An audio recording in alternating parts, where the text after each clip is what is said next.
ख्वातीन अस्सलामु अलैकुम और खुश हमारी अगली नशिस्त का मौजू शायर अवाम हबीब जालिब हैं। हमारी खुश कि हमारे दरमियान इस नशिस्त के लिए कई मारूफ शख्सियात तशरीफ़ रखती हैं। खुशामदीद कहता हूँ मोहतरमा आसमा जहांगीर साहिबा को, फहमीद रियाज साहिबा को, जनाब तैमूर रहमान को और आरफा जहरा साहिबा को। इस नशिस्त के मॉडरेटर जनाब मुजाहिद बरेलवी साहब हैं। मुजाहिद बरेलवी मारूफ सहाफ़ी और टीवी एंकर हैं। आप दो कुतुब फसाना रकम करें और जालिब जालिब के मुसन्निफ हैं। इस नशिस्त का दौरानिया 60 मिनट है। मेरी दरख्वास्त होगी कि बराए मेहरबानी इस दौरान बिल्कुल खामोशी रखें और बंद रखें या फिर साइलेंट पे रखें। सवाल के लिए आखिर में मौका फराहम किया जाएगा। सवाल के लिए पहले हाथ खड़ा करें और कोशिश करें कि सवाल मुख्तसर हो और सवाल के बजाय तबसरे से गरेज करें। शुक्रिया जनाब मुजाहिद।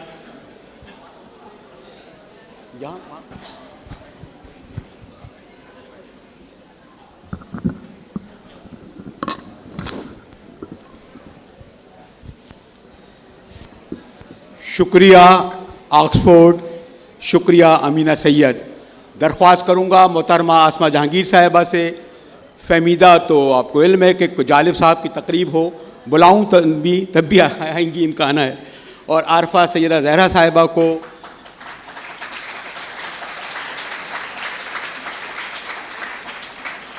तैमूर हमारे साथ हैं, इनकी डॉक्यूमेंट्री से आगाज़ करेंगे और आज जालिब साहब की साहिबजादी खुसूसी तौर पर यहाँ आई हैं। सबसे पहले तो ये बताता चलूँ कि शायर अवाम हबीब जालिब की ज़िंदगी में या उनके बाद प्रेस क्लब में या सारे पाकिस्तान में या सारी दुनिया में जब भी कोई तकरीब हो तो सोचता हूँ कि किसी नए शेर से उसका आगाज़ करूँ। लेकिन अजीब बात है कि हर दौर की तरह एक ही शेर जो उनकी शायरी का परचम है उसी से आगाज़ करने की जिसारत करूँगा कि कोई तो परचम लेकर निकले अपने गरीबा का जालिब, चारों जानिब सन्नाटा है, दीवाने याद आते हैं। आसमा जहांगीर का तारुफ इसलिए नहीं कि जालिब साहब से इनका ताल्लुक़ 4 दहाई का रहा। कुछ हम उस पर गुफ्तगू करेंगे, झलकियाँ भी देंगे। फहमीदा रियाज भी उसी कबीले की हैं। जालिब साहब से जो पहली मुलाकात और ताल्लुक़ रहा, वक्त हुआ तो वो भी तारुफ़ कराऊँगा। आरफा साहिबा ह्यूमन राइट ख़वातीन के लिए लड़ती रही हैं, जो जालिब साहब का सबसे बड़ा मौजू था। और फिर तैमूर ने जालिब साहब को ख़ास तौर पर नई नस्ल तक पहुँचाने के लिए अपनी मखसूस लय में और अपने मखसूस अंदाज में इनको पढ़ते भी रहे हैं और ये डॉक्यूमेंट्री भी पेश करेंगे। मुझे इल्म है कि यहाँ वो तमाम लोग मौजूद हैं जो पाकिस्तान की सियासत और पाकिस्तान के जो मुज़ाहिमती शायरी है उससे वाकिफ़ होंगे। लेकिन अगर आपको मैं सिर्फ मुख्तसर ये बताऊँ आसमा बीबी, और मैं आपको क्या बताऊँ, आपसे इस्तिफ़ादा हासिल करूँ कि शायर पाकिस्तान की तारीख़ में फैज़ साहब का अलग मकाम, फराज साहब का अलग मकाम, हमारी किश्वर बीबी बैठी हैं और फहमीदा, लेकिन वो 4 बड़े आमिरों के ख़िलाफ़ लड़े और उस वक्त लड़े जब उनकी आमरीत अपने शबाब पर होती थी। अयूब ख़ान को उस वक्त ललकारा, दस्तूर नज़म आपके सामने है। उसके बाद याह्या ख़ान आए तो याह्या ख़ान से भी कहा कि तुमसे पहले वो जो एक शख्स यहाँ तख्त नशी था उसको भी अपने खुदा होने पे इतना ही यकीन था। फिर भुट्टो साहब से भी उनकी दोस्ती और मोहब्बत और फिर मुखालफत का एक अलग तारीख़ है। फिर बीबी से और मियाँ साहब से भी रहा। और इससे पहले कि तैमूर को ज़हमत दूँ, उनका ये एक शेर आखिरी ज़रूर सुनाता चलूँ आसमा बीबी कि जब मैं मेयो अस्पताल में गया, बिस्तर मर्ग पर तो जालिब साहब ही थे, ये कह सकता हूँ, शायद इंतकाल 1 हफ़्ते बाद हो गया। और उस वक्त कहीं हमारे इस वक्त के वज़ीर आज़म और उस वक्त के वज़ीर आज़म मियाँ नवाज़ शरीफ ने कहा कि सैलाब ज़दगान, मैं तुम्हारा मसला आज के आज हल कर दूँगा। तो जालिब साहब ने एक शेर मुझको ले दिया, बल्कि गज़ल लिख के दी कि ये जगह अखबार में दे देना। और उन्होंने कहा, मियाँ साहब ने ज़ोर देकर कहा था कि मैं सैलाब ज़दगान आपके लिए जान दे दूँगा। तो जालिब साहब ने ये कहा था कि ना जान दे दो, न दिल दे दो, बस अपनी एक मिल दे दो।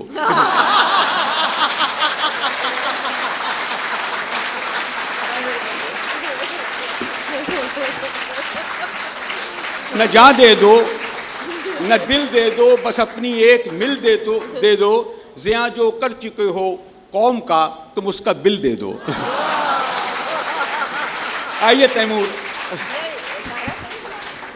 बहुत शुक्रिया मुजाहिद साहब। बड़ी खुशी है कि इतने सारे लोग जो हैं वो हबीब जालिब के पैगाम को सुनने के लिए आज मौजूद हैं।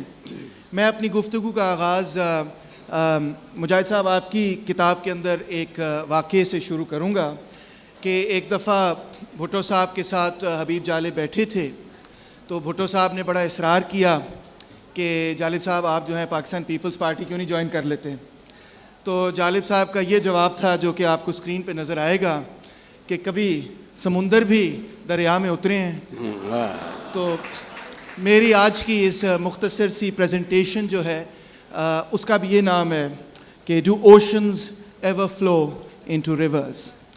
और इसमें मेरी कोशिश ये होगी बहुत ही मुख्तसर तरीके से, अक्सर आप में से बहुत सारे लोग तो हबीब जालिब के बारे में पहले से ही जानते होंगे और उनकी ज़िंदगी के बारे में, मगर हमारी जो जनरेशन है ज़ाहिरी बात है कि हमें महरूम रखा गया तरक्की पसंद सोच से, सवाए इसके कि अगर हम अपने अपने वालदैन से या कोई लिटरेरी फेस्टिवल से वो हासिल करें, मगर मेन स्ट्रीम मीडिया और हमारे सिलेबस के अंदर तो कहीं ज़िक्र ही नहीं हबीब जालिब का।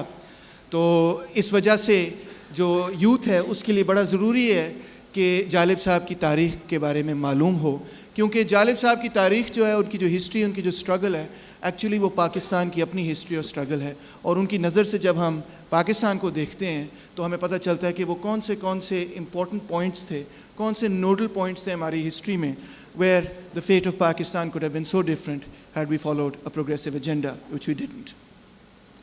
तो मैं शुरू करूँगा। उनकी पैदाइश होशियारपुर में हुई, जो कि उसके करीब एक गाँव में हुई 24 मार्च 1928 में, और 1947 में हबीब जालिब, ये आप स्लाइड देख रहे हैं और अगर आप इसको मेन स्क्रीन पे भी ले आएँ प्लीज़।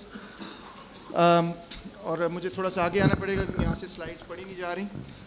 तो जालिब साहब जो हैं वो 1947 में पाकिस्तान आ गए और वहाँ पे उन्होंने रोज़नामा इमरोज़ के अंदर एक प्रूफ रीडर के हवाले से काम करना शुरू किया अपने तरक्की पसंद दोस्तों के साथ। जब पिंडी कंस्पिरेसी केस के बाद पाबंदी लगी, पहले कम्युनिस्ट पार्टी पे, फिर उसके साथ पाकिस्तान ट्रेड यूनियन फेडरेशन के साथियों मिर्ज़ा इब्राहिम को उठाया गया, democratic women's association, Tahira Mazhar Ali वगैरह की ऑर्गेनाइजेशन पे पाबंदियाँ लगी, डेमोक्रेटिक स्टूडेंट्स फेडरेशन पे 1953 में जो अटैक हुआ, तो उसके नतीजे में तकरीबन जो उस वक्त तमाम कम्युनिस्ट पार्टी के साथी थे, दोस्त थे और प्रोग्रेसिव राइटर्स के साथ जो मुंसलिक लोग थे, उन्होंने नेशनल अवामी पार्टी ज्वाइन कर ली 1957 में। तो ये आप दूसरी तस्वीर दे सकते हैं। ये तस्वीरें जो मैंने इकट्ठी करने की कोशिश की हैं, ये ताहिरा भी बैठे हैं और जालिब साहब के और भी फैमिली के मेंबर्स बैठे हैं, तो उनकी मेहरबानी से ये मेरा ख़्याल है कि विहाड़ी में तस्वीर है और ये तो आप देख सकते हैं नेशनल अवामी पार्टी के हवाले से। अगली स्लाइड चलाएँ। तो आते ही पाकिस्तान के अंदर अयूब खान की आमरीत जब हुई तो हबीब जालिब ने फ़ातिमा जिन्ना की कैंपेन के अंदर बड़ा कलीदी किरदार अदा किया और उन्होंने कहा माँ के पाँव तले जन्नत है, इधर आओ, यानी कि उधर ना जाओ जो अयूब खान के साथ हैं। और उस ज़माने में फ़ातिमा जिन्ना के जलसों को बुनियादी तौर पे गरमाने में उन्हीं का किरदार था। फिर ये नीलो का वाक़या आपने सब ने सुना ही होगा। It's part of progressive folklore now in Pakistan that जब शाह फ़िरान आए तो नीलो was being forced to dance for him, which he didn't want to do, and that later was captured in a Zarqa film, I believe, और उसका शेर जो है तू के ना वाकिफ़ आदाब ग़ुलामी है अभी, रक्स जंजीर पहन कर भी किया जाता है। और जब मैं ये शेर सुनता हूँ तो मुझे ऐसे ही महसूस होता है कि शायद कल तो नीलो को कहा जा रहा था, मगर आज पूरी पाकिस्तान की कौम को जिसके साथ जो हो रहा है, तो हम भी रक्स जंजीर में मुब्तला हैं। फिर ज़ाहिरी बात है उनकी सबसे आइकॉनिक पोएम जो उनकी बेटी ताहिरा सुनाएंगी भी आज, इस वजह से मैं नहीं उसको गुनगुनाऊंगा। वो ज़ाहिरी बात है कि दीप जिसका मोहल्ला थी में जले, चंद लोगों की खुशियों को लेकर चले, वो जो साए में हर मसलहत के पले, ऐसे दस्तूर को सुबह बेनूर को मैं नहीं मानता, मैं नहीं जानता। और जब उन्होंने ये पोएम लिखी तो ज़ाहिरी बात है it became the iconic poem of the opposition to military dictatorship. जब डिक्टेटरशिप गिरी, याहिया खान आए, तो जैसे अभी आपने मुजाहिद साहब मेरी स्लाइड पहले ही आपने बता दी, तो हबीब जालिब साहब का ये छोटी सी नज़म और ये शेर ख़ास तौर पे पूरे पाकिस्तान के अंदर मकबूल हुआ कि तुमसे पहले वो जो एक शख्स यहाँ तख्त नशीं था, उसको भी अपने खुदा होने पर इतना ही यकीन था। और ये तमाम मिलिट्री आमरों का यही मसला है। जिस तरह आसमा खाला आपने पिछले कहा कि वो अनविलिंगली नहीं आते, वो बल्कि उलट ये समझते हैं कि हम ही निजात दहिंदा हैं इस कौम के, और जो वो करके जाते हैं वो फिर आप सबके सामने है ना। और सबसे मैं समझता हूँ one of his bravest steps in his history and in the history of the progressive movement, वो ये था to oppose the military operation in East Pakistan at that time, which took a lot of courage, क्योंकि 65 war के बाद वैसी पेट्रियोटिज़म बहुत high था, तो उस वजह से वैसे लोग ये कबूल करने के लिए, आम पब्लिक में कबूल करने के लिए तैयार ही नहीं थे कि जी कोई ऐसा मसला है, ये तो सारा इंडिया की कंस्पिरेसी है एंड इस तरह की सारी थेरीज। तो ये कहना कि मोहब्बत गोलियों से बो रहे हो, वतन का चेहरा खून से धो रहे हो, गुमा तुमको कि रास्ता कट रहा है, यकीन मुझको कि मंजिल खो रहे हो। वाह वाह वाह, गुमा तुमको कि रास्ता कट रहा है, यकीन मुझको कि मंजिल खो। और इस तरह की बात कहना उस ज़माने में गदारे वतन अपने आप को कहने के बराबर था, मगर उन्होंने, आपने देखा किस बहादुरी से उस ऑपरेशन की मुखालफत की और उस पूरी बर्बरियत की मुखालफत की। एक नज़म मैंने कई और नज़मों में भी, जना जाग मेरे पंजाब में भी उन्होंने ये जिक्र किया कि सिंध बलोचिस्तान तो कब से रोते हैं मगर अहले पंजाब अभी तक सोते हैं। तो आजकल वो शेर बार बार मेरे जहन में इसलिए भी आ रहा है कि मामा कदीर का मार्च जो है वो अब साहिवाल से आज ओकाड़ा में, वो ओकाड़ा से सुबह चले और अब वो वहाँ राधा राम पहुँच रहे हैं। तो अफसोस की बात है कि तरक्की पसंद मुसन्निफीन, तरक्की पसंद तहरीक को जिस तरह से उस काफ़िले को सपोर्ट करना चाहिए था। तैमूर, इसमें एक और बढ़ा देना आइंदा, अब जो ताज़ा है कि उठो पंजाब के लोगों, बलूचिस्तान जलता है, बलूचिस्तान जलता है तो पाकिस्तान जलता है। थैंक यू मुजाहिद साहब। तो तरक्की पसंद मूवमेंट का ये बड़ा अहम पहलू है कि ओप्रेस्ड नेशनैलिटीज़ के लिए आवाज़ उठाना और नेशनल ऑपरेशन के लिए आवाज़ उठाना। जहाँ तबकाती ऑपरेशन के ख़िलाफ़ उठाना आवाज़, वहाँ इसके ख़िलाफ़। और फिर एंटी इम्पीरियलिस्ट जो उनका पहलू हबीब जालिब का, उसका भी जिक्र करना बड़ा ज़रूरी है। ना सिर्फ ये कि अमेरिका के ख़िलाफ़ के सदर अमेरिका ना जा वगैरह वगैरह, मगर ये भी कि जो उसका असर हमारे अपने समाज पे हुआ कि फ़रंगी का जो मैं दरबान होता तो जीना कितना किस कदर आसान होता। मेरे बच्चे भी अमेरिका में पढ़ते, मैं हर गर्मी में इंग्लिस्तान होता, मेरी इंग्लिश भी बला की चुस्त होती, बला से जो मैं ना उर्दू दान होता, सर झुका कर जो हर सादी सर झुका के जो हर जाता सर। लेकिन तैमूर, आखिरी शेर इस तरह पढ़ो कि ज़मीनें चारों, ज़मीनें मेरी हर सूबे में होती, मैं वल्लाह सदर पाकिस्तान होता। चले, शुक्रिया, आपने पढ़ दिया। अच्छा जी, आगे चलें। तो इसमें एक इंटरेस्टिंग बात फहमीदा ये है कि उन्होंने लफ्ज़ जो इस्तेमाल किया है वो है इंग्लिश, अंग्रेज़ी का लफ्ज़ नहीं इस्तेमाल किया। तो ये भी मुझे बड़ा मज़ेदार एक पोइटिक उनका एक्सप्रेशन महसूस हुआ कि उन्होंने जो मतलब जानबूझ के मेरी इंग्लिश का लफ्ज़ इस्तेमाल किया रादर दैन कि मेरी अंग्रेज़ी। ये मुझे एक इंटरेस्टिंग पहलू महसूस हुआ। मैं चाहता था आप अगर इस पर थोड़ी सी रोशनी भी डालें। रोशनी ये है कि बहर में इंग्लिश ही फिट आ रहा है। और ये इसकी ये जो मुशीर नज़म है आसमा बीबी, ये शायद ये बता दें कि नज़म किस तरह हुई थी, वो हफीज़ नदी वाला वाक़या है। ये तुम सुनाओ तो फिर देखेंगे आगे। चलें, तो मुशीर जो मेरी हमारी सबसे फेवरेट नज़म है और जिसको हमने सबसे पहले म्यूज़िक में ढाला और जालिब साहब की ही धुन इस्तेमाल की कि मैंने उससे ये कहा, ये जो 10 करोड़ हैं, थोड़ी गल हो रही है, ये जो 10 करोड़ हैं जहल का निचोड़ है, इनकी फ़िक्र सो गई, हर उम्मीद की किरण जुल्मतों में खो गई, ये खबर दुरुस्त है इनकी मौत हो गई। बेशऊर लोग हैं, ज़िंदगी का रोग हैं और तेरे पास है इनके दर्द की दुआ। और ये वाक़या अगर मैं मुख्तसर बयान करूँ तो ये हफीज़ जालंधरी के साथ एक कॉन्वर्सेशन में ये पूरा वाक़या हुआ कि उन्होंने ये कहा कि मैं मेरे को टाइम हफीज़ जालंधरी ने कहा जालिब साहब से कि हाँ मेरे को टाइम नहीं अजकल होता, मैं उदा एडवाइज़र हो गया। तो ऊपर क्योंकि इशारा किया तो जालिब साहब ने वैसे ही मतलब मजाक में कहा कि तुसी रब दे एडवाइज़र हो गए हो। नहीं मैं यूब खान का एडवाइज़र हो गया, या पता नहीं या का मुझे भूल रहा है। और मैंने रात के 3 बजे भी बुला लेंदा कि बताओ हफीज़ क्या करूँ। तो फिर उन्होंने मुशीर के हवाले से बताया कि ये बताएं आप उनको सदर में। जी आगे चलिए। और एक पहलू जो मैं नुमाया करना चाहता था आपके सामने, एक पहलू जो आपके सामने नुमाया करना चाहता था वो ये था कि हबीब जालिब की लाइफ लॉन्ग कमिटमेंट थी सोशलिज़म के साथ, इश्तराकियत के साथ, सरमायादारी निज़ाम की मुखालफत में, जागीरदारी निज़ाम की मुखालफत में। और ये एक ऐसा पहलू है जो कभी कुछ लोग जो हैं ये इसको भूल जाते हैं, वो उसको सिर्फ एंटी इस्टेब्लिशमेंट समझते हैं, मगर वो एक एंटी इस्टेब्लिशमेंट फ़िगर एक बड़े मखसूस सोच को के साथ मुंसलिक होकर थे। तो जालिब साहब कहते हैं ये जो शब के ऐवानों में एक हलचल, एक हशर बपा है, ये जो अंधेरा सिमट रहा है, ये जो उजाला फैल रहा है, ये जो हर दुख सहने वाला दुख का मदावा जान गया है, मजबूरों मजदूरों का दुख ये जो मेरे शेरों में ढला है, ये जो महक गुलशन गुलशन है, ये जो चमक आलम आलम है, मार्क्सिज्म है, मार्क्सिज्म है, मार्क्सिज्म है, मार्क्सिज्म। और एक वक्फा इसमें दे लूँ और वक्फा ये क्योंकि और तैमूर के साथ हम आगे बढ़ रहे हैं, मैं चाहूँगा इस मरहले पर हम जालिब साहब की बेटी ताहिरा आई हैं और आजकल हमने उनको ख़ास तौर पर इसलिए बुलाया कि जालिब साहब की जो मशहूर ज़माना नज़म, और यहाँ डॉक्टर हारून बैठे हैं और बेशुमार लोग बैठे हैं, क्या खूबसूरत तरन्नुम होता था।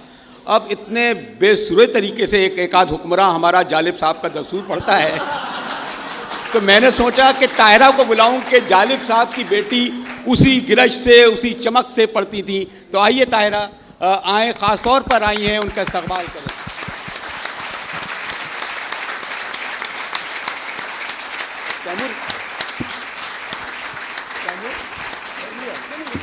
ये सुना देगी फिर बीच में आगे बढ़ाएंगे।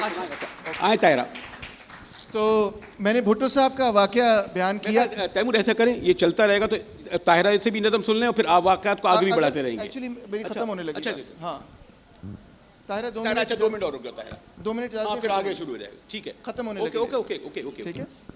तो भुट्टो साहब की मैंने आपको बताया कि नेशनल अवामी पार्टी जो मैंने शुरू में वाकया बयान किया, मगर जब भुट्टो साहब को हैंग किया आर्मी ने तो ही came out in defence of the movement for the restoration of democracy.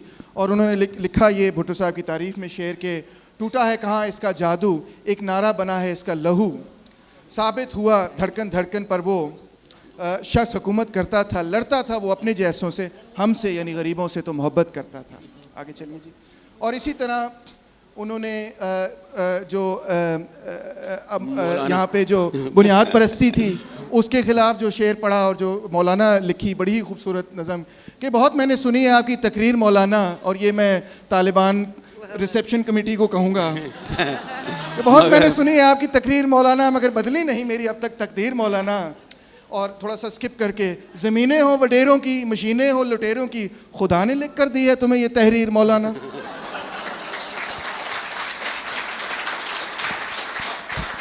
और फिर बेनज़ीर भुट्टो जब 1986 में जब वापस आ रही थी तो ये शेर, और आप तस्वीर भी देख रहे हैं कि डरते हैं बंदूकों वाले एक निहत्ती लड़की से, फैले मगर फैले हैं हिम्मत के उजाले एक निहत्ती लड़की से। और ये हमने इसको दोबारा किया कि आज भी हमें ये नज़र आता है कि वो एक छोटी सी बच्ची है मलाला यूसुफजई, और दूसरी तरफ बंदूकों वाले हैं, और वो भी उसी तरह उससे डर रहे हैं कि जिस तरह। वाह वाह वाह, बड़ा अच्छा। और ये फ़ौजी आमरीत के ख़िलाफ़ और ख़ास तौर पे ख़वातीन के हकूक़ के लिए, देखें ना हर पहलू आपको नज़र आ रहा है हर इपॉक में कि कितने मुख्तलिफ पहलू हैं उनके सियासी जिस पे वो स्ट्रगल कर रहे हैं। Class question, imperialist question, national question, ideology पर, हर चीज़ पर। तो जुल्मत को ज़िया, सर सर को सबा, बंदे को खुदा क्या लिखना, ये उन्होंने ज़ियाउल हक के लिए लिखा है। इसमें आगे चलें। और ये भी उसके साथ साथ कि खतरे में इस्लाम नहीं, खतरा है जरदारों को, पैसे वालों को, गिरती हुई दीवारों को, सदियों के बीमारों को, खतरे में इस्लाम नहीं, जान छोड़ दो हमारी। और इसी तरह ये मेरी one of my favourite photographs and also events कि विमेंस एक्शन फोरम ने जहाँ जो आसमा जी यहाँ खुद बैठी हैं और बहुत सारी और ख़वातीन Fahmida ji and so many others etcetera कि जब उन्होंने क्या नाम है इम्तियाजी कवानीन हदूद ऑर्डिनेंस के ख़िलाफ़ जब उन्होंने 1982-83 में जब प्रोटेस्ट किया तो हबीब जालिब भी बाहर आए और उन्होंने ये तराना लिखा वैफ के लिए कि अब दहर में बेयारो मददगार नहीं हैं हम, ख़वातीन के हवाले से। मैं थोड़ा सा गुनगुना दूं अगर आप इजाज़त दें। ये इसकी मैंने वक्त रहने दें। अब दहर में बेयारो मददगार नहीं है हम, ये उन्होंने लिखी वैफ के लिए ख़ास तौर पे। चलिए और ये जुल्म रहे और अमन भी हो मेहदी हसन के साथ और नूर जहान ने, आपको पता ही होगा, बड़ी खूबसूरत ये जो तर्ज है और मेरा ख्याल है दरबारी राग के अंदर बहुत ही खूबसूरत है। आगे चलें जी। नहीं वो वक्त कम है। और जब जमहूरियत बहाल हुई तो बिलावल भुट्टो आजकल सिंध फेस्टिवल कर रहे हैं, उनके लिए एक बड़ा इंपॉर्टेंट पैगाम हबीब जालिब ने दिया। वही हालात हैं फ़कीरों के, दिन फिरे हैं फ़कत वज़ीरों के, हर बिलावल है देश का मकरूज़, पाँव नंगे हैं बेनज़ीरों के।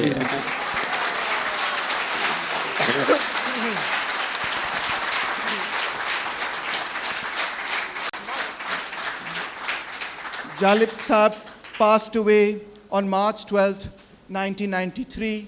ताहिरा जो हैं और दूसरे साथी जो हैं वो इनकी बरसी भी मनाते हैं, उनके फैमिली के लोग जो हैं उनकी बरसी मनाते हैं। उसमें हमें ज़रूर हमेशा शरीक होना चाहिए, बल्कि कराची में भी उस हवाले से कुछ होना चाहिए। 12 March is not very far away.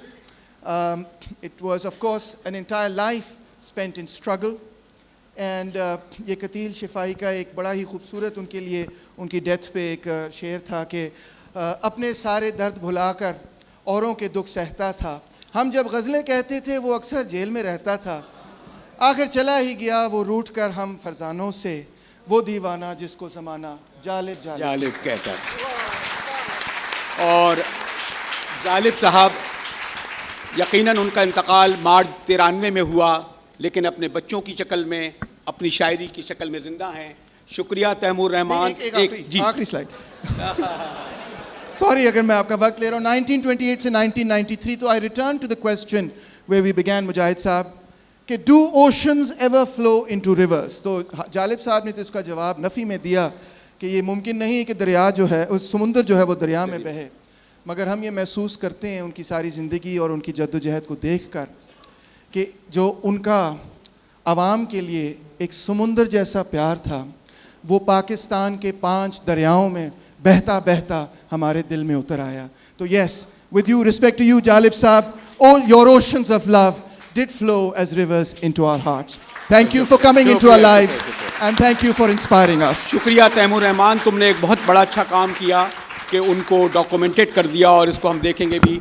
और जैसा मैंने कहा कि दस्तूर ख़ास तौर पे ताहिरा से इसलिए पढ़वा रहा हूँ कि आजकल जो बेसुरी में उनके शेर पढ़े जाते हैं ऐसे दस्तूर को, तो जालिब साहब के ज़रिए जालिब साहब की सबसे बड़ी नदम उनकी बेटी की ज़बानी सुनिए। तमाम हाज़रीन महफ़िल को सलाम पेश करती हूँ और हबीब जालिब की नज़्म दस्तूर उनके तरन्नुम में पेश करने की कोशिश कर रही हूँ। इजाज़त चाहूँगी अंकल, आसमा आपा, आप सबसे मैं इजाज़त चाहूँगी।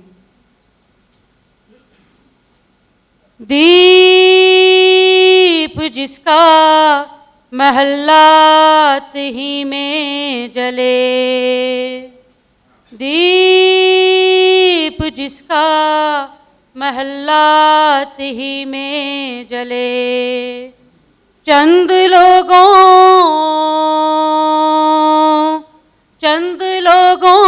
की खुशियों को लेकर चले, वो जो साए में हर मसलहत के पले, वो जो साए में हर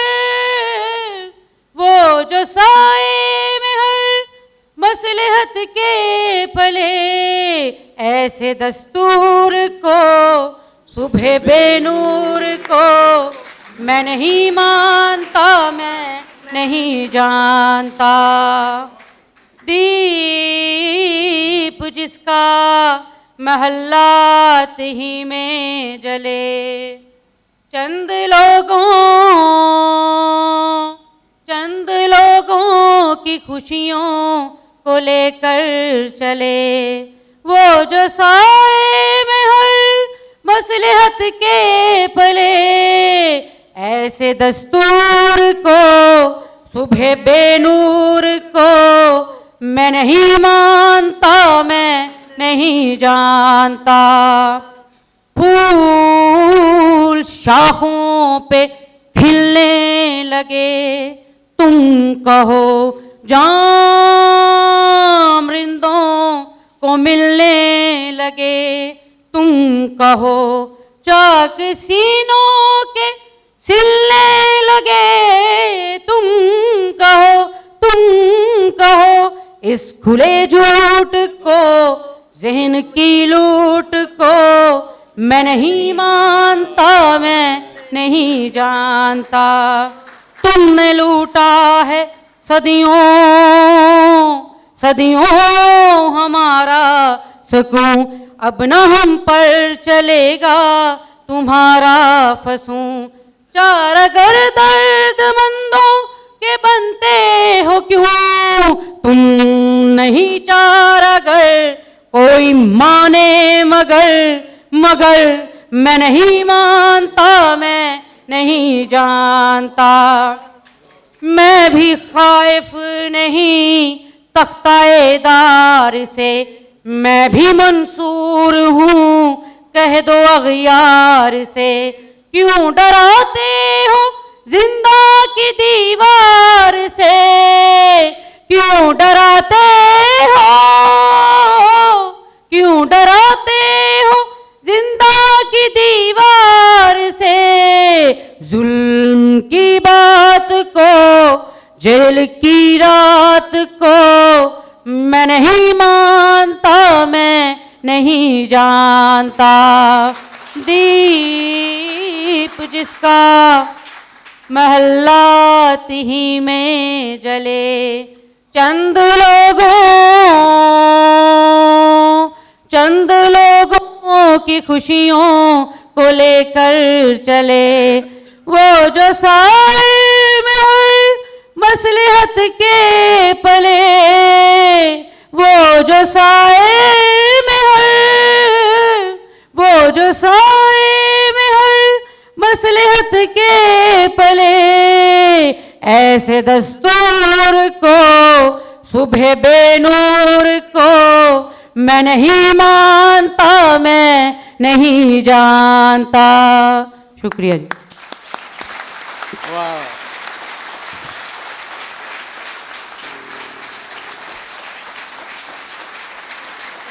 और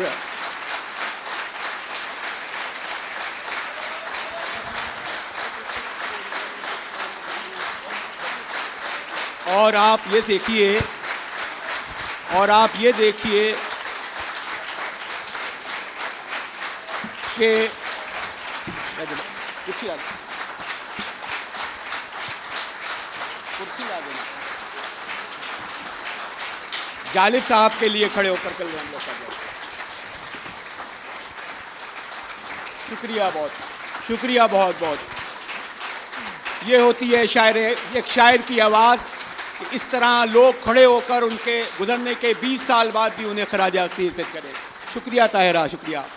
और आप ये देखिए कि मैं आसमा जहांगीर तक आऊँगा और इस नज़म की असर पजीरी का अंदाज़ा ये इस तरह लगाएं कि सन 60 में जब ये नज़म जालिब साहब ने मोची दरवाज़े में पहली बार पढ़ी तो मुझे सुना मैंने आसमा बीबी से कि इनके वालिद मलिक ग़ुलाम जिलानी को इस आइन के खालिक माहिर क़ानून और मियाँ मंजूर कादिर ने बुलाया और मियाँ मंजूर कादिर ने मलिक साहब से कहा कि फ़ौरन आए, मैं आपसे बड़ा ज़रूरी काम है। तो मलिक ग़ुलाम जिलानी कहते हैं कि मैंने देखा कि मियाँ मंजूर कादिर लॉन में बड़े टहल रहे थे, तो मलिक साहब ने कहा मियाँ साहब खैरियत तो है?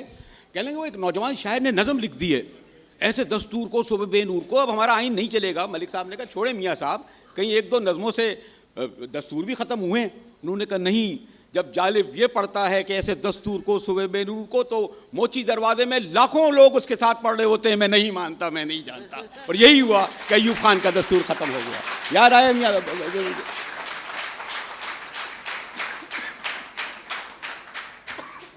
सबसे पहले आज तारा को देखते हुए बड़ी खुशी हुई मैंने कल मुजाहिद साहब को कहा, मैंने कहा ये महफिल कैसे सजेगी ताहिरा के बगैर। तो कल ही हमने ताहिरा को कहा और वो पहुंच भी गई आज। मैंने बचपन से लेके बुढ़ापे तक जालिब साहब को देखा और हम इन्हीं नज़मों में पले, इन्हीं नज़मों से हमारी जो आइडियोलॉजी है वो बनी। जालिब साहब को देखा कि वो पुलिस से हर रोज़ छुपते छुपाते हमारे घर आते थे और कैंची लेके बाहर बैठ जाते थे और कहते थे बच्चों अगर कोई आए तो कहना हमारा माली बैठा है। और मुझे अच्छी तरह याद है कि हमारे पिछले वेड़े में एक टेप बड़ा सा पड़ा होता था जिस पे आके जालिब साहब अपनी नज़में पढ़ते थे और वो आज तक टेप वहाँ पे कायम है, उनकी आवाज़ में पड़ा है। फिर एक दफ़ा 12 फरवरी को हमने ये सोचा कि एक जुलूस निकाल दिया जाए ज़ियाउल हक की इस्लामाइजेशन के ख़िलाफ़। तो वालिद साहब को जाके कहा कि हम जुलूस निकाल रहे हैं। उन्होंने कहा हो बीबियों मरोगियाँ। हमें तो अंदाज़ा ही नहीं था कि हम कितनी ख़तरनाक चीज़ के ख़िलाफ़ जुलूस निकाल रहे हैं। तो उन्होंने सोचा कि ये बात तो आएंगी नहीं, तो उन्होंने 1-2 रोज़ पहले कोई खाने वाने किए, कोई अच्छे बड़े वकील बुलाए जिनकी बेगमात को भी हमारे साथ भेजा ताकि सारे इकट्ठे ही जाएं जेल में। और जालिब साहब भी उन खानों में एक में थे। तो मैंने जालिब साहब को बड़े डरते डरते कहा, मैं जालिब साहब इस तरह हम जुलूस निकाले और ज़रूर निकालें। मैं कहा जालिब साहब फिर हमारे लिए कुछ लिख देंगे? लिख देंगे। मैंने कहा ये तो बड़ी अच्छी बात होगी। मैं कहा जालिब साहब फिर यूँ है जुलूस निकलेगा हमारे दफ्तर के बाहर से, हॉल रोड से, और हम पहुँच जाएंगे इंशाल्लाह 11:15 बजे हाई कोर्ट, और आप वो अपनी गज़ल पढ़ दें और बस हम मुंतशिर हो जाएंगे। ये तो पता ही नहीं था कि जब जुलूस पे जाने लगे तो वहाँ तो पहले ही पुलिस ने हमें रोक लिया और जो हालत थी और जो हुआ वो मैं नहीं सुनाती, मगर अब जालिब साहब थे हाई कोर्ट में। तो पिछली गली से मैं गाड़ी लेके हाई कोर्ट से गई और जालिब साहब वहाँ खड़े थे। क्या हो गया भाई, आपने तो कहा था 11:15 पहुँचेंगी। मैं कहा जालिब साहब वहाँ पुलिस ने हमें धर लिया, वहाँ औरतें धरना दे के बैठी हैं, आप चलें गाड़ी में, मैं पैदल आती हूँ कुछ वकीलों को लेके, क्योंकि अगर मैं आपके साथ बैठी तो पुलिस गाड़ी ना रोक दे। खैर जालिब साहब गाड़ी में बैठ के पहुँच गए। अब वहाँ पे जब मैं पहुँची तो जालिब साहब पूरे जोश खरोश से ये नज़म पढ़ रहे थे पूरी ख़वातीन के लिए। क्या वो बेयारो मददगार नहीं हम अब दहर में। हाँ, और जो हमारी बहनें थीं पहले तो आराम से बैठी, फिर मैंने देखा फुदकना शुरू हुई, फिर थोड़ी सी और ऊंची हुई, फिर उन्होंने आओ देखा ना ताओ, उन्होंने पुलिस का नाता खोला और वो तितर बितर भागी। और जालिब साहब, फिर जालिब साहब की नज़म थी बड़े बने थे जालिब साहब। वो मुझे फ़ोन करके कहा आसमा ने मेरी बड़ी पिटाई करवाई है। पिटे सड़क के बीच, बड़े बने थे जालिब साहब, पिटे सड़क के बीच, गोली खाई लाठी खाई गिरे सड़क के बीच। आगे एक और भी मिसरा था, कभी गरेबा चाक हुआ और कभी हुआ दिल खूं, हमें तो यूं ही मिले सुखन के सिले सड़क के बीच, जिस्म पे जो ज़ख्मों के निशान हैं अपने तमगे हैं, मिली है ऐसी दात वफा की किसे सड़क के बीच। हाँ आरफा बीबी, तो ख़वातीन के लिए जरा सा ख़त्म कर लूँ, फिर उसके बाद ह्यूमन राइट्स कमीशन शुरू किया, उसकी एक मीटिंग हुई। मैं ज़्यादा बात नहीं करूँगी क्योंकि आज ताहिरा का दिन है। तो ह्यूमन राइट्स कमीशन की जो पहली मीटिंग थी उसमें जालिब साहब आए। तो जालिब साहब ने एक नज़म पढ़ी, तो मगर सबने कहा जालिब साहब तकरीर करना चाह रहे हैं। ठीक है जालिब साहब तकरीर करें। तो जालिब साहब की यूँ तकरीर थी जो आज तक मैं नहीं भूली, और वो भी कहीं टेप में है। उन्होंने कहा शुक्र है कि हॉल रोड से आप इंटरकॉन्टिनेंटल तक तो आ गए हैं। और ये हाल है आपकी जमहूरी आगाज़ का, जमहूरी जद्दोजहद का। मैंने कहा मैं ये कब से तकरीरें सुन रहा हूँ। मेरे पास शौकत याद साहब आए थे। जब ये इलेक्शन शुरू होते हैं तो सारे सियासतदान मेरे घर आ जाते हैं, आगे पीछे मैं याद नहीं आता। मुझे कहने लगे जालिब साहब कोई नया कलाम तो लिख लाइए। तो मैंने कहा भाई मैं तो लिख लाऊंगा, आप भी कोई नई तकरीर कर दीजिएगा।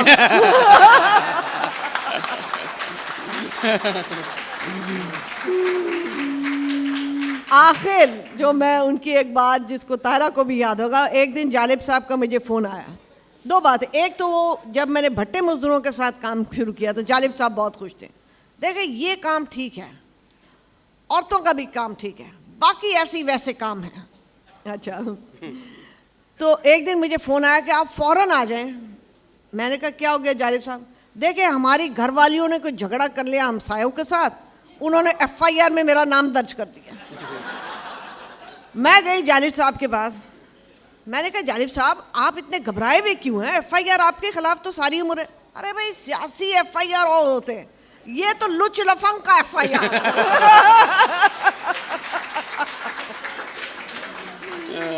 तो बस इस पे बात ख़त्म के जालिब साहब की दोस्ती हमेशा रहेगी, मगर मुझे बहुत खुशी हुई जब मैं ताहिरा से ज़्यादा मिलना जुलना शुरू हुई तो मुझे लगा कि जालिब साहब फिर हमारी ज़िंदगी में आ गए। इससे पहले कि मैं आपको इल्म है कि आरफा बी के पास आऊँ और फ़हमीदा रियाज से, मुझे इसलिए कि जालिब साहब को तो सुन रहे हैं लेकिन पहली बार फ़हमीदा जालिब साहब से मिली, और मैं चाहूँगा कि जो मेरे ख़्याल में जालिब साहब पे बहुत लिखा गया, लेकिन जिस तरह हमारी मुल्क की मुमताज़ शायरा ने जालिब साहब को खराज अक़ीदत पेश किया, बल्कि हुआ ये कि ये ताज़ा लंदन से आई थी।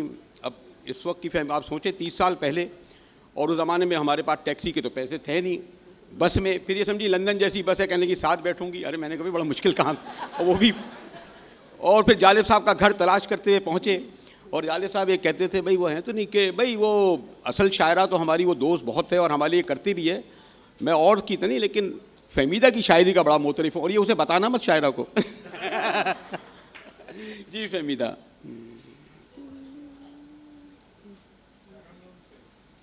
नहीं तो देखिए, ये इस नज़्म का उन्वान है आवाज़ दोस्त। आवाज़ दोस्त रूमी का ये शेर है ना, अस्कुजा मी आया दी आवाज़ दोस्त। ये दोस्त की आवाज़ कहाँ से आ रही है? तो उससे मैंने ये लिया इनका, अस्कुजा मी आया दी आवाज़ दोस्त। जब देश की किस्मत पे स्याही छाई, जब तेगे सितम ताब उफ़ुक़ लहराई, जब खल्क़ के होठों की हुई बखिया गरी, सहमे हुए चेहरों पे उदासी छाई, गूंजी है सदा एक कि दिल खिल से गए, ये दोस्त की आवाज़ कहाँ से आई?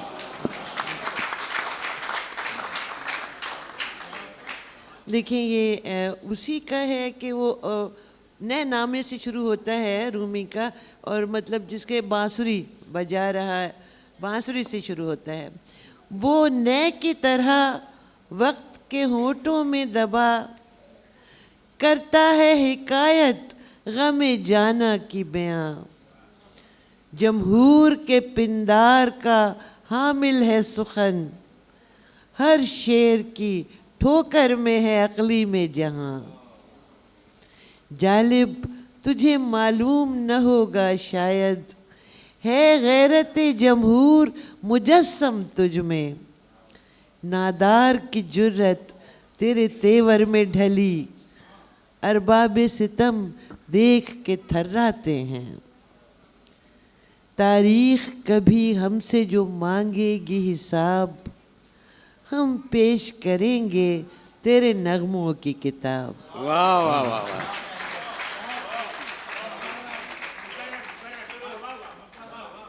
तारीख कभी हमसे जो मांगेगी हिसाब, हम पेश करेंगे तेरे नगमों की किताब। क्या बख्ते सियाह अपना वतन लाया था, किस तौर गुजारा है मुसलसल ये अजाब, तारीख ने खलकत को तो कातिल ही दिए, खलकत ने दिया है उसे जालिब सा जवाब। वाह वाह वाह। तारीख ने खलकत को तो कातिल ही दिए, खलकत ने दिया है उसे जालिब सा जवाब। आरफा बीबी, लोग कहते थे प्रोपेगेंडा की शायरी है, ख़त्म हो जाएगी, गुजर जाएगी। बड़े बड़े हमारे शायर कहते क्लासिक नहीं है, क्या कहेंगी? कहने को तो बहुत कुछ है, वक्त कम है। पहली बात तो ये कि मुजाहिद बरेलवी साहब को ये शिकवा है कि सियासतदान हबीब जालिब की नज़्म को बेसुरा पढ़ते हैं। मुझे इस बात की खुशी है कि वो जो दस्तूर को बेनूर करते हैं वो खड़े होके ये पढ़ते हैं।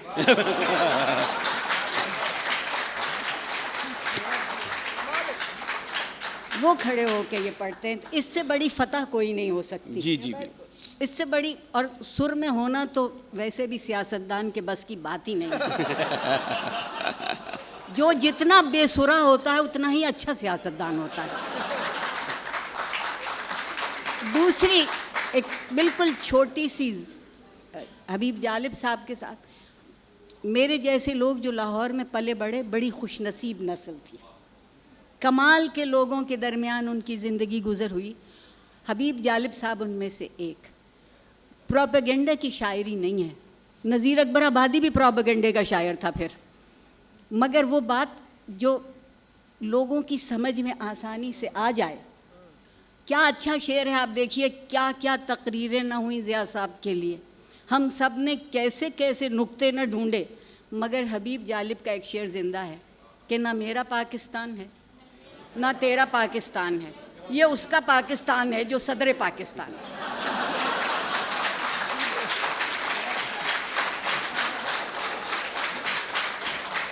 फिर ये जो मेरे महबूब जनरल ज़ियाउल हक थे, उनके इल्म का क्या कहना कि रेफरेंडम करवाया और उस रेफरेंडम की इबारत थी, आसमा मेरे साथ बैठी हैं कानून की माहिर, कि ला इलाहा इल्लल्लाह मुहम्मदुर रसूलुल्लाह, अगर तुम इस पर यकीन करते हो तो मैं 5 साल के लिए तुम्हारा सदर हूँ। मैंने न उससे पहले न उसके बाद कलमे का ये तर्जुमा नहीं सुना।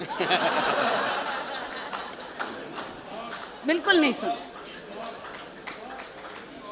इन्हीं महबूब के एक वाक़या सुनाती हूँ जो हबीब जालिब साहब से मेरी मोहब्बत की बुनियाद हुआ। 1984 में यहाँ शायद बहुत से लोग मौजूद होंगे।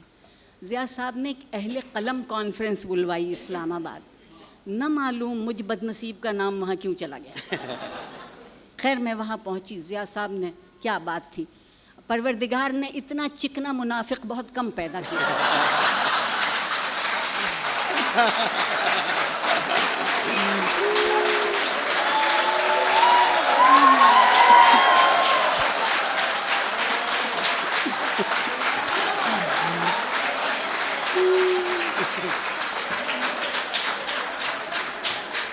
जनाबे सदर मोहतरम खड़े हुए, पहला जुमला ये कहा कि मुझे उस्ताद और अदीब दोनों अच्छे नहीं लगते हैं। पहली दफ़ा उर्दू के एक मुहावरे के मानी समझ में आए कि घर बुला के जलील करना किसे कहते हैं। मेरी दीवानगी उतनी ही पुरानी है जितनी मेरी उम्र। जब वो तकरीर कर चुके तो उन्होंने, आप कोई सवाल हो, मैंने हाथ उठाया। मेरी उस मजमे में कोई मजाल नहीं थी, बड़े बड़े कदावर लोग वहाँ मौजूद। 1984 में बालों पर इतनी सफ़ेदी नहीं उतरी थी, दिल इतना ही स्याह था जितना आज है। मैंने उनसे पूछा कि जनाबे सदर मोहतरम, आपने फरमाया कि आपको उस्ताद और अदीब दोनों अच्छे नहीं लगते, मगर मैंने जिन अदीबों को पढ़ा और जिन उस्तादों ने मुझे पढ़ाया, उन्होंने मुझे ये बताया था कि परवरदिगार अदीब है और रसूल उस्ताद। वैसे आरफा बीबी, ज़ियाउल हक को जालिब साहब की वजह से याद आ रहे हैं, वरना लोग भूल गए, और अगर याद भी करते हैं तो उनके कोड़े और कलाशनिकोव की वजह से। जालिब साहब को भूलना बहुत नामुमकिन है, क्योंकि जालिब साहब ने जो ज़िंदगी की मनफी कदरें हैं वो आपके सामने लेके आए, और जब तक हम जैसे नेक और मुत्तकी लोग मौजूद हैं वो मनफी कदरें भी मौजूद रहेंगी। अब हो ये रहा है कि जनाब कोई जो वक्त इन्होंने बताया कि साहब आपके पास 1 घंटा है, रह गए 15 मिनट। ताहिरा को भी एक नज़म सुननी है, तैमूर को भी गुनगुनाना है, सवाल भी करने हैं, लेकिन एक जो जालिब साहब की नज़म, जालिब साहब की एक नज़म जो आम तौर पर इतनी मशहूर नहीं हुई लेकिन हर दौर में और आज भी पता नहीं क्यों आसमा बीबी, ये मैं जब अभी मैंने वरगर्दानी की वो मिल गई और यहाँ बैठे हुए भी लोग हैं, आज की पार्टी हो पिछली हो जब भी हो, कि भुगताए जेल खाने देखे तमाम थाने, दामन हुआ दरीदा, लिखा नहीं कसीदा, गर्दन नहीं झुकाई, सड़कों पे मार खाई, जमहूरियत ना आई। भुगताए जेल खाने देखे तमाम थाने, दामन हुआ दरीदा, लिखा नहीं कसीदा, गर्दन नहीं झुकाई, सड़कों पे मार खाई, जमहूरियत ना आई। चढ़ाई हम पे फौजें तूफान की जैसे मौजें, कुछ भी रहा ना बाकी, सागर सुबह न साकी, क्या क्या हुई ये भाई, दुनिया में जग हसाई, जमहूरियत ना आई। बंगाल भी गंवाया, अपना ही खून बहाया, दारो रसन से खेले, पापड़ हजार बेले, मेहनत न रंग लाई, जहाँ दिन रात खपाई, जमहूरियत ना आई। और एक ताहिरा को मैं चाहूँगा कि एक बार फिर जालिब साहब की गज़ल पढ़ती हैं, फिर तैमूर, और जो वक्त मिलेगा तो हम 1-2 सवाल भी करेंगे। आइए ताहिरा, बल्कि इधर हमारे दरमियान बैठे। हाँ, मुजाहिद वो कह रहे हैं सवाल को छोड़ दीजिए। आइए ताहिरा, सब वक्त कम है, सवाल छोड़ दीजिए।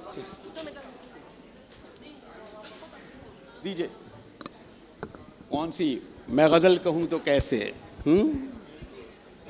तो बेटा वो कहाँ गया? उसके लिए बेटा दो ना, तुम इधर आ जाओ, बल्कि और इधर आके बैठो।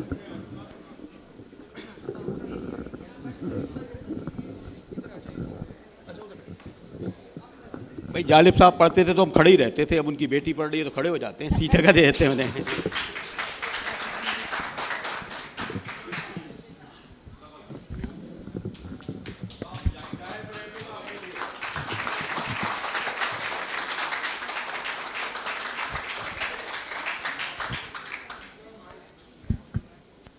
जी अंकल, आपा इजाज़त। जालिब साहब की तरन्नुम में पढ़ रही हूँ, कोशिश करती हूँ हर दफ़ा। मैं गज़ल कहूँ तो कैसे के जुदा है मेरी राहें, मैं गज़ल कहूँ तो कैसे के जुदा है मेरी राहें, मेरे इर्द गिर्द आंसू, मेरे आस पास आहें, मैं गज़ल कहूँ तो कैसे के जुदा है मेरी राहें, मेरे इर्द गिर्द आंसू, मेरे आस पास आहें, ना वो आरज़ों की सुबह,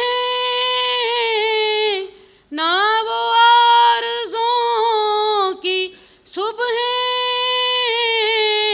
ना वो गेसुओं की शामें, कहीं दूर रह गई हैं मेरे शौक की पनाहें, शौक की पनाहें, क्या अच्छा। कहीं दूर रह गई हैं मेरे शौक की पनाहें, ना फरेब दे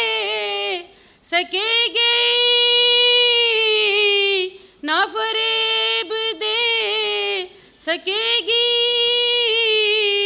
हमें अब किसी की चाहत के रुला चुकी हैं हमको तेरी कम सुखन निगाहें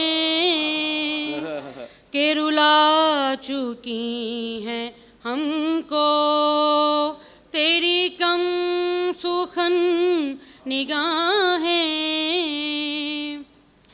कहीं गैस का धुआं है कहीं गैस का धुआं है कहीं गोलियों की बारिश शबे अहदे कम निगाही तुझे किस तरह सराहें शबे अहदे कम निगाही तुझे किस तरह सराहें कोई दम की रात है ये कोई दम की रात है ये कोई पल की बात है ये ना रहेगा कोई कातिल ना रहेंगी कत्ल गाहें न रहेगा कोई कातिल ना रहेगा कोई कातिल ना रहेंगी कत्ल गाहें मैं ज़मीं का आदमी हूँ मैं ज़मीं का आदमी हूँ मुझे काम है ज़मीं से मैं ज़मीं का आदमी हूँ मुझे काम है ज़मीं से ये फलक पे रहने वाले मुझे चाहे या ना चाहे ये फलक पे रहने वाले मुझे चाहे या ना चाहे न मजाक उड़ा सकेंगे न मजाक उड़ा सकेंगे मेरी मुफलिसी का जालिब ये बुलंदो बाम ऐवां ये अजीम बार गाहें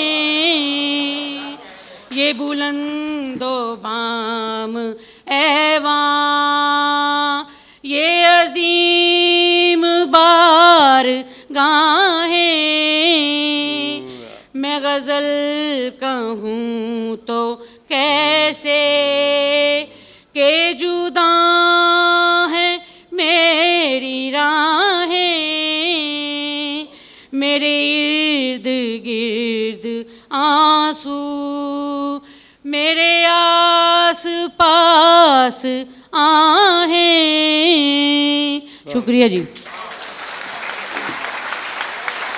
और मुझे याद है कि जालिब साहब ने ये गज़ल पहली बार हमारे डॉक्टर हारून बैठे हैं अनीस हारून इनके घर पे पढ़ी और फैज़ साहब भी मौजूद थे। तो जालिब साहब आमतौर पर जब फैज़ साहब बैठते थे तो ज़मीन पे बैठते थे और उनसे कहते थे तो भाई फैज़ साहब आप कहते थे कि गज़ल लिखो, मैंने गज़ल लिखी है। कह रहे भाई उन्होंने कहा भाई सुनाओ, तो फिर उन्होंने ये गज़ल सुनाई तो फैज़ साहब ने कहा भाई जालिब तुम तो शायर हो गए। एक कोई खातून बैठी थी अनीस बीबी, याद नहीं आ रहा, कहीं पीछे थे, तो उन्होंने कहा कि जालिब साहब इससे पहले शायर नहीं थे। तो जालिब साहब बोले, अरे बीबी तू तो खामोश रहे, जालिब साहब ने पहली बार शायर माना है। बड़े बड़े ये किस्से याद आते हैं। मैं तैमूर की तरफ जाऊंगा, लेकिन एक और था कि जालिब साहब जब पंजाब में ये नज़में शुरू हुई उनकी, तो वहाँ मेहमान खुसूस सदारत करते था कोई शायर, और मेहमान खुसूसी होता था डिप्टी कमिश्नर। तो एक बार ये हुआ कि जब ये दस्तूर ख़त्म हुई और जालिब साहब मरी के मुशायरे में पहली बार उन्होंने ये गज़ल सुनाई याहिया खां की तस्वीर को देख के मरी में, तो जालिब साहब कहते हैं कि फैज़ साहब आज इस मुशायरे की सदारत एक शायर कर रहा है, मुझे उम्मीद है कि मेरी तमाम आज़ादियाँ बहाल रहेंगी। ये तस्वीर जो अयूब खान की जो है, इसकी जगह अब याहिया खान की तस्वीर आ गई है, मैं इसको मुखातिब करके कहूँगा। तो फैज़ साहब कमिश्नर से कहते हैं, ले भाई आ गया तेरा दुश्मन। जी तैमूर, जालिब साहब की बातें, उनकी शायरी पर जितनी भी गुफ्तगू हो, तो मुझे मुंतज़मीन ने कहा है कि सवाल तो क्या जालिब साहब की शायरी पे सवाल होगा, वो तो उनकी शायरी पढ़ी जाए, उन पर गुफ्तगू की जाए। जी तैमूर। जनाब, मेरा ख्याल है कि कुछ दोस्तों ने रिक्वेस्ट की थी कि दस्तूर सुना दूं, मगर मेरा ख्याल है मैं मुशीर सुना देता हूं आपको। शाम को आज शाम को 8:30 बजे हम मेन लॉन में, आज शाम को मैं बता रहा हूँ ना आपको, 8:30 बजे हम मेन लॉन में परफॉर्मेंस करें, तो वहाँ मैं आपको दस्तूर भी सुना दूँगा, ठीक है ना जी। तो सारे गा मा गा पा दा पा मा गा, ये जरा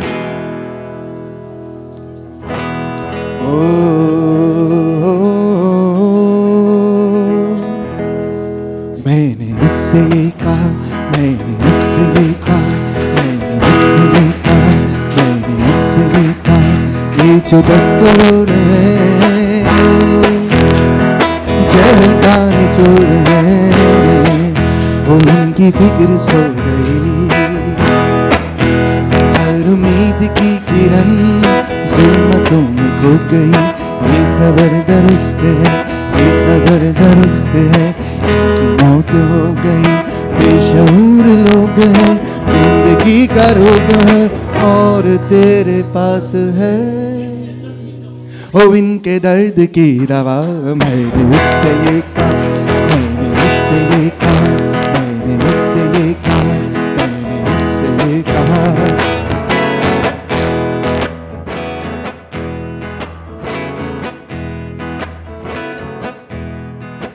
आदमी है वो बड़ा घर पे जो रहे पड़ा, आदमी है वो बड़ा घर पे जो रहे पड़ा, जो बना है मांग ले उसकी बख्श दे खता। मैंने उससे ये कहा, मैंने उससे ये कहा, मैंने उससे ये कहा, मैंने उससे ये कहा।